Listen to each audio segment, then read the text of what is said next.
जय हिंद दोस्तों, और आप सभी का स्वागत है आपके अपने YouTube चैनल प्रीतम एकेडमी परिवार में। और मैं हूं दामोदर कुमार। तो दोस्तों, आज की इस वीडियो पे बात करेंगे मॉडल सेट नंबर 3 पे। यानी आपका ये जो मॉडल सेट है, आपको पता होगा कोडरमा जिला में जो निकला था उस मॉडल सेट का सॉल्यूशन है। ठीक है, तो हम लोग 2 सेट पहले ही करवा चुके हैं। ठीक है, पंकज सर 2 सेट करवा दिए, तीसरा सेट मैं ले रहा हूं। और आपका साइंस का भी 1 सेट कंप्लीट हो चुका है और दूसरा सेट का आंसर रेडी है, बस वीडियो लेना बाकी है। तो वीडियो आपका शाम तक देखने को मिल जाएगा। ठीक है, तो पहले हम लोग देखते हैं कि इसमें क्या क्या क्वेश्चन है। ठीक है, तो पहले हम लोग यहाँ पर देख लेंगे, ये कक्षा वर्ग 10 के लिए है, यानी कक्षा 10 के लिए है। ठीक है, पूर्णा कितना 40 अंक का है, जो हम लोग का जैक बोर्ड का रहता है सेम वही है। और कितना है समय जो आपका दिया गया है, 1.5 घंटा का दिया गया है। ठीक है, तो 1.5 घंटा बहुत होता है, 1.5 घंटा में सब लोग आराम से कर लेते हैं। तो चलिए हम लोग क्वेश्चन पे बात करते हैं सीधे। और पहला क्वेश्चन आप देख सकते हो, पहला क्वेश्चन क्या है, वियना कांग्रेस 1815 की मेजबानी किसने की। ठीक है, 1815। ठीक है, वियना कांग्रेस कब हुआ था, 1815 को हुआ था। ठीक है, इससे भी क्वेश्चन बन सकता है कि वियना कांग्रेस कब हुआ, तो 1815 को हुआ था। ठीक है, 1815। तो वियना कांग्रेस की मेजबानी किसने की, तो ड्यूट मैटरनिक, ऑप्शन नंबर 1 आपका सही आंसर हो जाएगा। ठीक है, चलिए बात करते हैं दूसरा नंबर क्वेश्चन पे। दूसरा नंबर क्वेश्चन क्या है, जलियांवाला बाग हत्याकांड कब हुआ, 13 अप्रैल 1919, ऑप्शन नंबर बी आपका बिल्कुल सही आंसर हो जाता है। ठीक है, चलिए बात करते हैं तीसरा नंबर क्वेश्चन पे। तीसरा नंबर क्वेश्चन क्या है कि पूना पैक्ट किसके किसके बीच हुआ, यानी किन किन लोगों के बीच हुआ।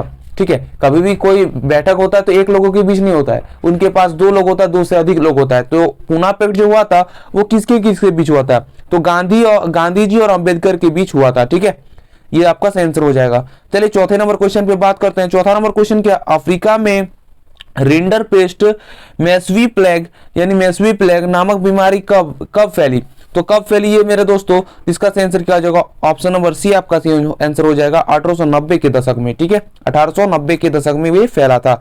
रिंडर पेस्ट से आप क्या समझते हैं, ऐसा क्वेश्चन मैंने हम लोग प्रीतम एकेडमी द्वारा तैयार किया गया पीडीएफ में आपका देखने को मिल गया होगा आप लोगों की। रिंडर पेस्ट किसे कहते हैं, पशु रोग था, अफ्रीका से आया था, कितना पशु मरा था, ठीक है, उससे क्या क्या प्रॉब्लम हुई थी, सब हम लोग बता दिए हैं। तो वो वीडियो नहीं दिखे हैं तो जाके प्लेलिस्ट में जाके देख लें। ठीक है, चलिए बात करते हैं अब कितना नंबर क्वेश्चन पे, 5वां नंबर क्वेश्चन है। 5वां नंबर क्वेश्चन क्या है, यूरोप में कागज बनाने का पहला कारखाना खोला गया। यूरोप में कागज बनाने का पहला कारखाना कहां खोला गया, तो जर्मन में, ऑप्शन नंबर आपका सी से आंसर हो जाएगा। ठीक है, ऑप्शन नंबर सी आपका आंसर हो जाएगा। फिर है छठा नंबर क्वेश्चन क्या है कि वृहद उत्पाद की नीति अपनाई, सबसे पहले वृहद उत्पाद की नीति किसने अपनाई, तो इसका आंसर क्या हो जाएगा, इसका आंसर हो जाएगा ऑप्शन नंबर डी, स्टॉलिज ने। ठीक है, फिर आपका है 7वां नंबर क्वेश्चन। 7वां नंबर क्वेश्चन क्या है, सांडिनिया पीटमोंट का शासक कौन था, इसका आंसर क्या हो जाएगा, विक्टर इमैनुअल। ठीक है, ऑप्शन नंबर सी आपका आंसर हो जाएगा। 8वां नंबर क्वेश्चन है कि वियना कांग्रेस के पश्चात फ्रांस में पुनः किस वंश का शासन स्थापित हुई, तो किस वंश का होगा, तो बुर्बो राजवंश, ऑप्शन नंबर सी आपका इसका सही आंसर हो जाएगा। ठीक है, चलिए बात करते हैं 9 नंबर क्वेश्चन पे। और 9 नंबर क्वेश्चन क्या है, यूनान को एक स्वतंत्र राष्ट्र घोषित किया गया था। यूनान को एक स्वतंत्र राष्ट्र कब घोषित किया गया था, यानी क्वेश्चन इस प्रकार से है। ठीक है, तो यूनान को स्वतंत्र राष्ट्र 1830 ईस्वी को किया गया था, यानी ऑप्शन नंबर ए आपका जो है वो सही आंसर हो जाएगा। चलिए बात करते हैं 10वां नंबर क्वेश्चन पे। और 10वां नंबर क्वेश्चन है, ब्रिटिश भारत में ठीक है, ब्रिटिश भारत ने गिरमिटिया श्रमिकों की व्यवस्था किस वर्ष समाप्त कर दी, तो किस वर्ष समाप्त कर दी मेरे दोस्तों, तो इसका सही आंसर क्या हो जाएगा, ऑप्शन नंबर आपका ऑप्शन नंबर बी से आंसर हो जाएगा 1921 ईस्वी को। ठीक है, 1921 ईस्वी को क्या है कि गिरमिटिया मजदूर को किसी दूसरे जगह व्यवस्थित कर दिया गया। ठीक है, चलिए बात करते हैं 11वां नंबर क्वेश्चन पे। और पंजाब की भूमि निम्नीकरण का प्रमुख कारण क्या है, पंजाब के भूमि निम्नीकरण का मुख्य कारण यह है कि अति सिंचाई के कारण भूमि निम्नीकरण वहां पर होता है। ठीक है, चलिए बात करते हैं अब 12 नंबर क्वेश्चन पे। 12 नंबर क्वेश्चन क्या है कि राष्ट्रीय वन नीति के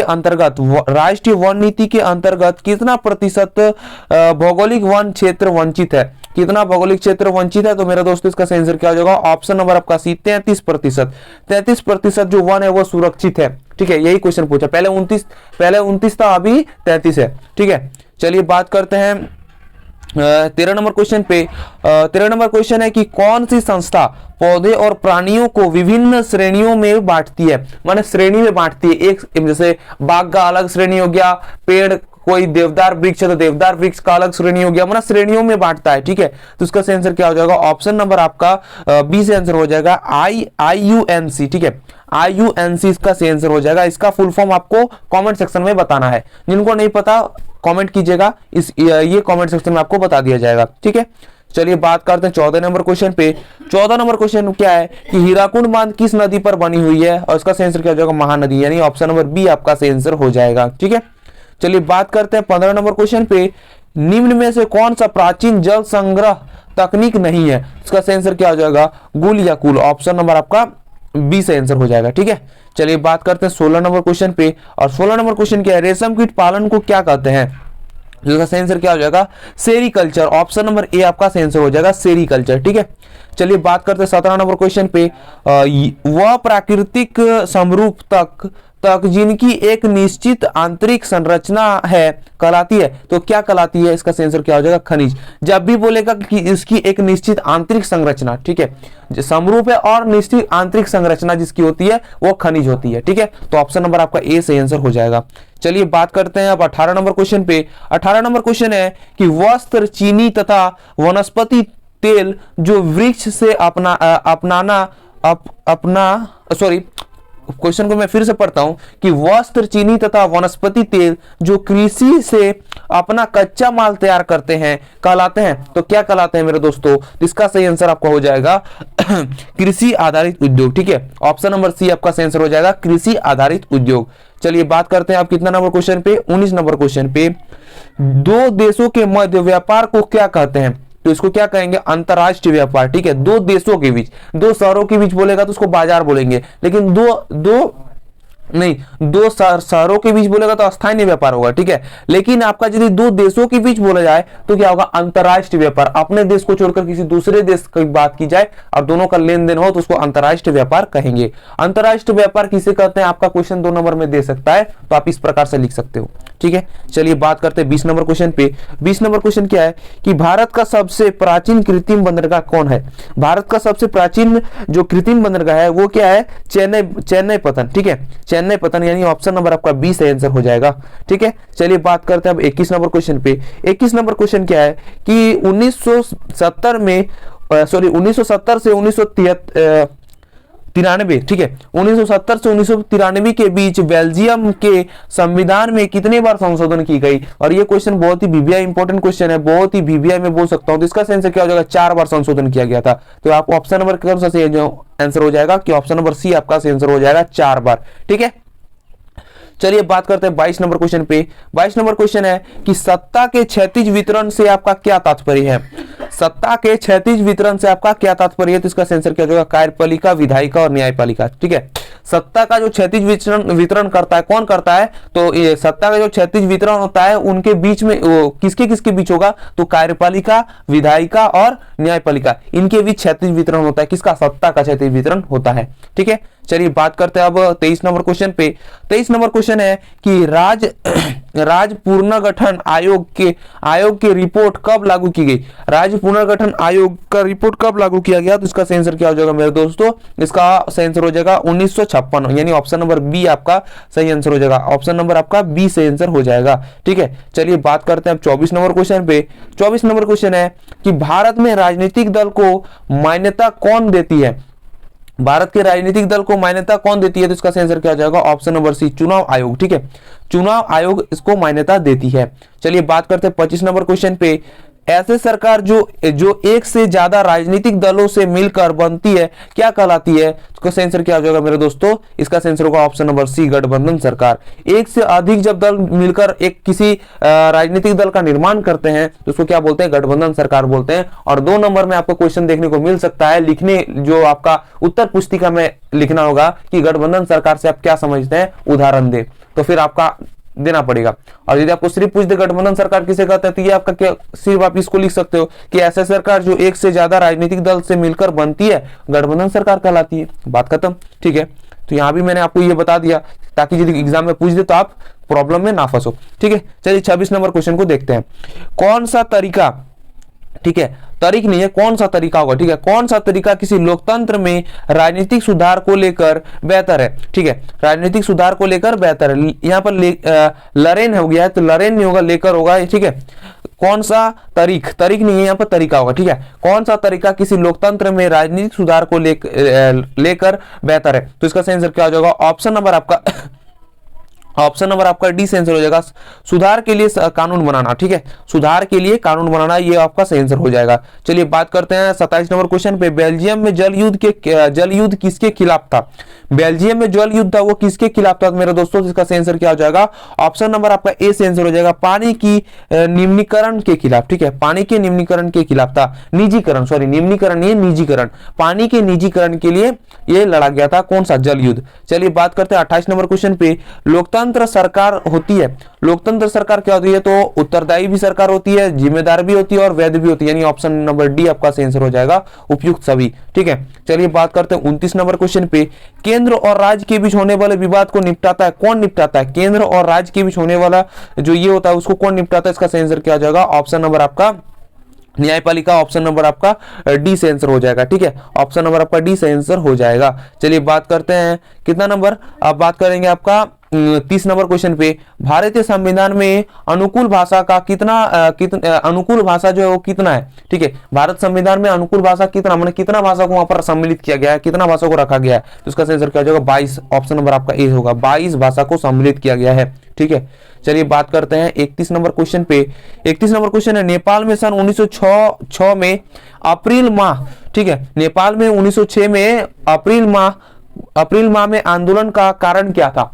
तो क्या था आंदोलन का कारण, तो इसका सही आंसर क्या हो जाएगा। ऑप्शन नंबर आपका सी से आंसर हो जाएगा, लोकतंत्र स्थापित करने के लिए। लोकतंत्र स्थापित करने के लिए यहाँ पर लड़ाई हुआ था, कितना में, नेपाल में कितना 2006 के अप्रैल माह में। ठीक है, चलिए अप्रैल माह में, मैंने आपका डेट कंफर्म नहीं किया गया, लेकिन अप्रैल माह में दिया है। चलिए बात करते हैं अब 32 नंबर क्वेश्चन पे।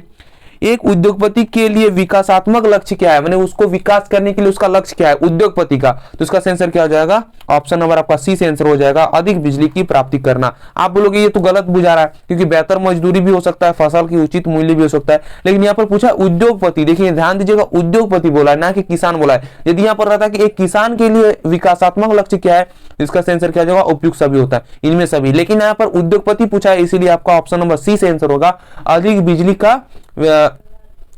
बिजली प्राप्त करना। ठीक है, ऑप्शन नंबर आपका सी से आंसर हो जाएगा। चलिए बात करते हैं 33 नंबर क्वेश्चन पे। 33 नंबर क्वेश्चन है, सामान्यतः किसी देश का विकास किस आधार पर निर्धारित की जाती है, तो इसका ऑप्शन देख सकते हैं, प्रति व्यक्ति आय दिया है, लोगों की स्वास्थ्य स्थिति और औसत साक्षरता दर, तो इसका तीनों सही आंसर हो जाएगा। जब तक तीनों नहीं होगा किसी देश में, उसका प्रति व्यक्ति आय निर्धारित नहीं किया जाएगा। ठीक है, देश का विकास का आधार भी नहीं होगा, तो इसका आंसर क्या हो जाएगा, ऑप्शन नंबर आपका डी से आंसर हो जाएगा। इनमें सभी कौन कौन सा, प्रति व्यक्ति आय, लोगों की स्वास्थ्य स्थिति, मैंने वहां का प्रति व्यक्ति आय भी अच्छा होना चाहिए, लोग का स्वास्थ्य भी अच्छा होना चाहिए और औसत साक्षरता दर भी अच्छा होना चाहिए, तभी वहां का विकासात्मक लक्ष्य वहां पर ये होगा। ठीक है, चलिए बात करते हैं अब कितना नंबर, 34 नंबर क्वेश्चन पे। 34 नंबर क्वेश्चन है, प्राकृतिक उत्पादों को विनिमय के माध्यम से उपयोगी के माध्यम से उपयोगी वस्तु को बदलने के क्षेत्र को क्या कहते हैं, तो द्वितीयक क्षेत्र का ऑप्शन नंबर ए आपका सही आंसर हो जाएगा। ठीक है, प्राकृतिक उत्पाद को जैसे हम लोग बदलेंगे तो वो द्वितीयक क्षेत्र में आएगा, वही क्वेश्चन पूछा है, थोड़ा खाली क्वेश्चन को लंबा ठेल दिया, घुमा दिया। चलिए बात करते हैं 35 नंबर क्वेश्चन पे। जीडीपी का मतलब क्या है, ग्रॉस डोमेस्टिक प्रोडक्ट यानी सकल घरेलू उत्पाद, ऑप्शन नंबर आपका बी से आंसर हो जाएगा। ठीक है, सकल घरेलू उत्पाद, ग्रॉस डोमेस्टिक प्रोडक्ट। चलिए बात करते हैं आपका 36 नंबर क्वेश्चन पे। मृदा के निम्न में क्या अंतर है, क्या कार्य है, मृदा के निम्न में क्या कार्य है। यहाँ पर देख सकते हो हंसने वाली ये है, यहाँ पर हंसने वाला इमोजी में मैं बना देता हूँ। ठीक है, क्योंकि यहाँ पर जो आप देख सकते हो क्या है कि मृदा के निम्न कार्य क्या है लिख दिया है, और ऑप्शन आप ध्यान से पढ़ो, कितना बकलोल इंसान है ये लोग, कि विनिमय का भुगतान माध्यम, मूल्य का मापक और ऐसे ही कुछ वगैरह वगैरह जो कुछ भी लिख दिया। देखिए क्या मतलब वगैरह वगैरह मैं क्यों बोल रहा हूँ, क्योंकि यहाँ पर मृदा पूछा है। मृदा क्या होता है, मिट्टी होता है। मिट्टी से क्या हम लोग विनिमय का भुगतान कर सकते हैं, नहीं। मूल्य का मापन कर सकते हैं, नहीं। क्या दिया भाई, यहाँ पर मृदा नहीं बल्कि यहाँ पर मुद्रा होगा। क्या होगा, मुद्रा, ठीक है, और ये आपका सही होगा। ठीक है, यहाँ पर क्वेश्चन बहुत ही मिस्टेक कर दिया, यहाँ जो कोडरमा वाला है बहुत सारा साइंस में भी मिस्टेक है और एसएसटी में भी मिस्टेक है, तो हम लोग सुधार दे रहे हैं। ठीक है, तो यहाँ पर मृदा नहीं दोस्तों, क्या होगा यहाँ पर मुद्रा होगा। मुद्रा के निम्न में से क्या कार्य है, तो मुद्रा का निम्न में से कार्य जो है विनिमय का भुगतान का माध्यम है, मूल्य का मापक भी है और विलोसन भुगतान का माध्यम भी है, विलोसन भुगतान का भी माध्यम है, यानी ऑप्शन नंबर आपका डी से आंसर हो जाएगा उपयुक्त सभी। चलिए बात करते हैं अब कितना नंबर क्वेश्चन पे, 37 नंबर क्वेश्चन पे। 37 नंबर क्वेश्चन क्या है कि आय और उपयोग का अंतर है। आय और उपयोग, जैसे मैं बता रहा हूं आय, मेरा मंथली इनकम कितना है, 1000 है। ठीक है, मेरा मंथली इनकम 1000 है, मैंने उसमें से कितना 500 रुपया खर्चा किया, तो मेरा जो बचेगा वो हम क्या बोलेंगे, खर्चा करने के बाद मेरे जो 500 रुपया बचेगा उसको हम क्या बोलेंगे। वही तो मैंने क्वेश्चन पूछा है कि मेरा आय इतना है और उपयोग इतना है, मैंने उपयोग यानी खर्चा इतना है, तो दोनों को जब घटाएंगे यानी अंतर करेंगे तो जो मेरा आंसर आएगा वो क्या है, वो बचत है, यानी इसका सही आंसर क्या हो जाएगा, इसका सही आंसर होगा बचत। ऑप्शन नंबर ए आपका सही आंसर होगा। ठीक है, चलिए बात करते हैं 38 नंबर क्वेश्चन पे। 38 नंबर क्वेश्चन है विश्व व्यापार संगठन WTO के प्रमुख कार्य क्या है, तो WTO का मुख्य कार्य क्या है, तो ऑप्शन नंबर आपका डी से आंसर हो जाएगा। ठीक है, ऑप्शन नंबर आपका डी से आंसर हो जाएगा उपयुक्त सभी। चलिए बात करते हैं अब 39 नंबर क्वेश्चन पे। 39 नंबर क्वेश्चन है कि एक संगठन जो अंतरराष्ट्रीय स्तर पर उत्पाद क्या है, उत्पादों के मायने तय करता है। ठीक है, एक ऐसा संगठन जो अंतरराष्ट्रीय स्तर पर है और वो क्या उत्पादों का मायने तय करता है, तो उसको क्या बोलेंगे, उसको बोलेंगे ISRD। ठीक है, ISRD यानी ऑप्शन नंबर आपका डी से आंसर हो जाएगा, सॉरी ऑप्शन नंबर बी आपका सही आंसर हो जाएगा। ठीक है, चलिए बात करते हैं, आप कितना बात करेंगे आपका 40 नंबर क्वेश्चन पे। 40 नंबर क्वेश्चन क्या है, शब्द खरीदते समय हमें कौन सा निशान देखना चाहिए, शब्द खरीदते समय। ठीक है, शब्द खरीदते समय हमें कौन सा निशान देखना चाहिए, इसका क्वेश्चन भी मुझे कुछ समझ नहीं आ रहा है, क्योंकि शब्द पूछा है और शब्द मैंने ये क्वेश्चन को बहुत सुधारने का ट्राई किया बट मुझे कुछ ऐसा पता नहीं चला, लेकिन ये क्वेश्चन मैं डाउट पे रखूंगा। 40 नंबर क्वेश्चन आप लोग डाउट पे रखिएगा। ठीक है, शब्द खरीदते समय हम लोग का जैक बोर्ड में डोंट वरी इतना कंफ्यूजन वाला क्वेश्चन कभी नहीं देगा और इतना गलत क्वेश्चन हम लोग का कभी नहीं देता है। भले आपका मॉडल सेट में गलती होता है, लेकिन हम लोग एग्जाम के पेपर में हम लोग गलती कभी नहीं देख पाते हैं। ठीक है, 8th क्लास में मैंने एक लास्ट टाइम देखा था और अभी तक मैंने कभी आपका जिंदगी भर में कभी ये नहीं देखा है कि आपका क्वेश्चन पेपर में गलती दिया हुआ है। ठीक है, तो आप ध्यान से देखिएगा, क्वेश्चन को ध्यान से पढ़िएगा, उसके बाद ही टिक लगाइएगा कि क्वेश्चन क्या बोल रहा है, क्वेश्चन गलत तो नहीं है। ठीक है, ये सब का ध्यान रखिएगा और बारीकी से टिक लगाना है, क्योंकि एक बार OMR शीट भर देने के बाद कोई आपका सुधार नहीं होगा और कोई ही नहीं होगा। और सबसे पहले मैं बताना चाहूंगा कि OMR शीट को बहुत ही अच्छे तरीके से भरिएगा, एक थोड़ा भी गलती मत कीजिएगा। गलती करते हैं तो आपको OMR शीट चेक नहीं होगा, क्योंकि वो हाथ से चेक नहीं होता है, वो किससे चेक होता है, मशीन से चेक होता है और मशीन उसको रिजेक्ट कर देगा, क्योंकि आपका डाटा को वो एक्सेस नहीं कर पाएगा। आप कहाँ कौन सा रोल नंबर है, क्या नाम है, कुछ ऐसा पता नहीं चलेगा तो वो रिजेक्ट कर देगा, यानी आपका कॉपी चेक ही नहीं होगा, सीधा आपका ऑब्जेक्टिव में फेल। इसी कारण से बोलता हूं कि अच्छे से आप क्या कीजिएगा, भरिएगा और एकदम ध्यान से भरिएगा। ठीक है, और किसी प्रकार का आप सोच चालाकी नहीं कीजिएगा कि मैं व्हाइटनर लेके जाऊंगा या फिर चौक लेके जाऊंगा और चीज दूंगा तो मेरा काम बन जाएगा, ऐसा कुछ नहीं होने वाला है नहीं। ठीक है, ध्यान से भरिएगा, पहले बता दे रहा हूं। चलिए अब बात करते हैं 40 नंबर क्वेश्चन तो डाउट पे रह गया। अब बात करते हैं 41 नंबर क्वेश्चन पे। देखिए कितना बुड़बक इंसान है, 40 पूर्णांक 40 लिखा है, क्वेश्चन 41 दिया है। वाह, बहुत ही अच्छे किए हैं, एकदम ताली बजाना पड़ेगा इन लोग के लिए। कोई बात नहीं, चलिए इसका भी आंसर मैं बता देता हूं कि वैश्वीकरण से देशों के बीच निम्न में से क्या तीव्र गति होती है। निम्न में की क्या तीव्र गति होगी, तो माल एवं सेवाएं, ठीक है, और निवेश और तकनीक। इसका सही आंसर क्या हो जाएगा, ऑप्शन नंबर डी आपका सही आंसर होगा उपयुक्त सभी। ठीक है, तो दोस्तों आज के लिए बस इतना ही, मिलते हैं किसी नेक्स्ट वीडियो पे। वीडियो कैसा लगा कमेंट सेक्शन में जरूर बताइएगा। ठीक है, और आपको वीडियो थोड़ा भी हेल्पफुल लग रहा है तो एक लाइक जरूर कर दीजिएगा, और प्रीतम एकेडमी पे जो अभी नए हैं सब्सक्राइब कीजिएगा और बेल आइकन को प्रेस कर दीजिएगा। ठीक है, चलिए दोस्तों मिलते हैं किसी नेक्स्ट वीडियो पे, तब तक के लिए जय हिंद, जय भारत और आपका दिन शुभ हो।